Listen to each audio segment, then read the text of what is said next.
महाभारत हर तरह के लोगों को दर्शाता है। हर तरह का चरित्र जो इस धरती पर हो सकता है वो उसमें है।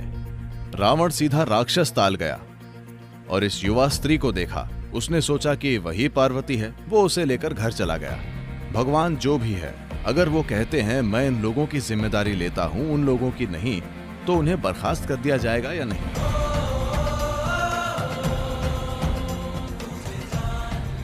आपसे मेरा प्रश्न ये है कि महाभारत में हम अम्बा को देखते हैं। वह भीष्म से बदला लेने के लिए बहुत दृढ़ हैं और वह शिव के पास जाती हैं और शिव वास्तव में उन्हें ये वरदान दे देते हैं। तो कोई अपना पूरा जीवन सिर्फ किसी से बदला लेने के एकमात्र मकसद से क्यों बिताना चाहेगा और इससे उन पर क्या असर पड़ेगा? धन्यवाद। चाहे हमें ये अच्छा लगे या नहीं, दुनिया में ऐसे लोग हैं, है ना? हाँ या ना? वे हैं या नहीं? ऐसे लोग हैं। तो महाभारत हर तरह के लोगों को दर्शाता है। हर तरह का चरित्र जो इस धरती पर हो सकता है वो उनमें से है। उसमें 1 लाख से अधिक चरित्र हैं, जिसमें बहुत अच्छे, बहुत बुरे, बीच वाले सभी को दर्शाया गया है। तो वो उनमें से एक है। किसी के साथ बहुत बुरा हुआ, किसी के साथ दुर्व्यवहार हुआ, और वो इंसान भूलने को तैयार नहीं है। कुछ लोगों को ठेस लगती है, कुछ क्रोध और बदले से भर जाते हैं, जो निर्भर करता है उनके अपने स्वभाव और साथ ही उस स्थिति पर जिसमें हम हैं। तो वो एक राजसी माहौल में है। यहाँ बदले को सम्मान से देखा जाता है। बदले को प्रतिशोध नहीं माना जाता, बदले को गुण माना जाता है। जब कोई किसी राजा या रानी को चोट पहुंचाता है तो उन्हें जाकर उन्हें खत्म कर देना चाहिए। जब तक आप उन्हें खत्म नहीं करते, आपका काम पूरा नहीं होता। ये वो संस्कृति है जिसमें वो है। हमें इसे आज के नजरिए से नहीं देखना चाहिए, और आज की संस्कृति के हिसाब से जिसमें आप हैं। उस समय वो एक राजघराने की थी, एक राजकुमारी थी, और उनका अपमान हुआ। जो हुआ उससे उन्हें बहुत अपमानित महसूस हुआ।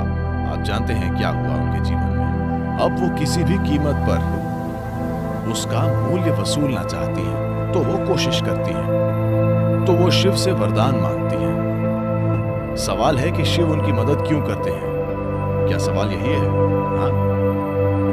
हाँ, शिव ऐसे ही हैं। क्योंकि आप जानते हैं उनके साथ ऐसा हुआ।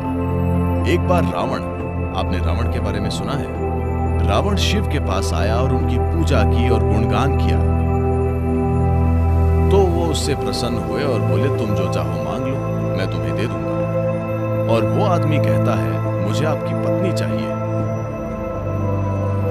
शिव ऐसे ही मूड में थे, वो बोले ठीक है, उन्हें ले जाओ। पार्वती पास ही मानसरोवर में नहा रही थी और ये आदमी पार्वती को खोजने लगा, उन्हें घर ले जाने के लिए।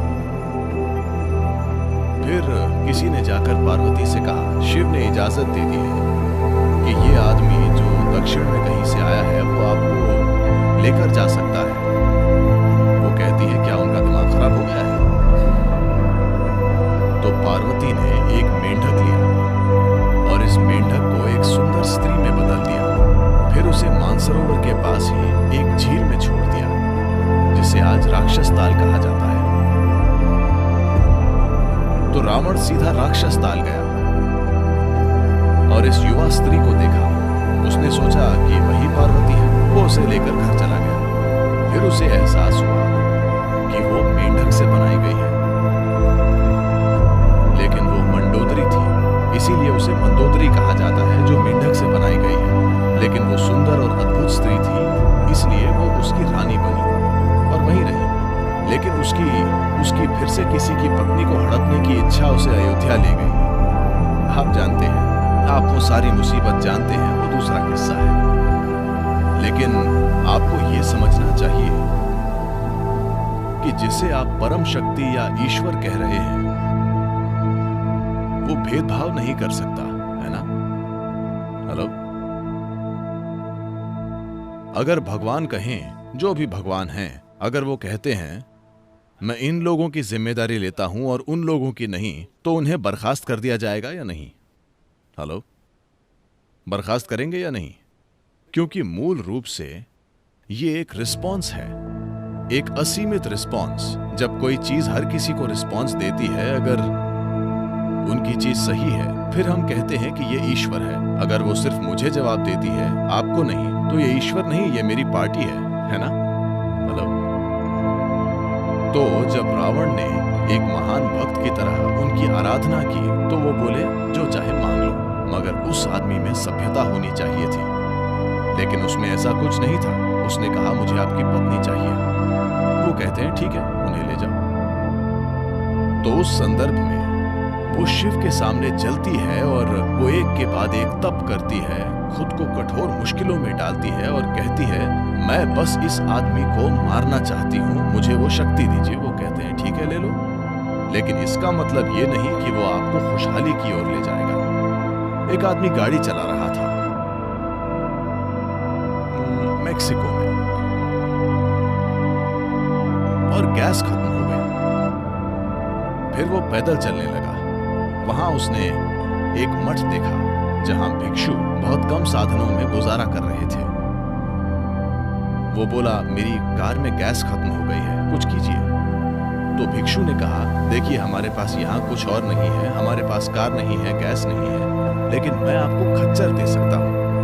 आप खच्चर पर बैठकर अगले शहर चले जाइए, फिर वहां गैस लेकर वापस आ जाइए। बस बात इतनी है कि हमने खच्चरों को इस तरह सिखा रखा है कि आप उस पर बैठे तो आपको उसे मारना नहीं है, वो सब नहीं करना। आपको सिर्फ कहना है प्रभु की कृपा है, वो चलने लगेगा। जब आप उसे रोकना चाहते हैं तो आपको कहना है आमीन, वो रुक जाएगा। तो वो उस पर बैठा और बोला प्रभु की कृपा है। वो चलता रहा, चलता रहा, चलता रहा, पूरे दिन सफर किया। फिर उसने देखा कि खच्चर सीधा एक खड़ी चट्टान की तरफ जा रहा था।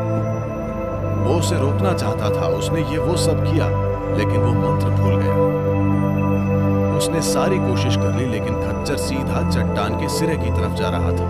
वो ठीक वहां पहुंचा, अगला कदम उठाने ही वाला था कि उसे याद आया और उसने बोला आमीन।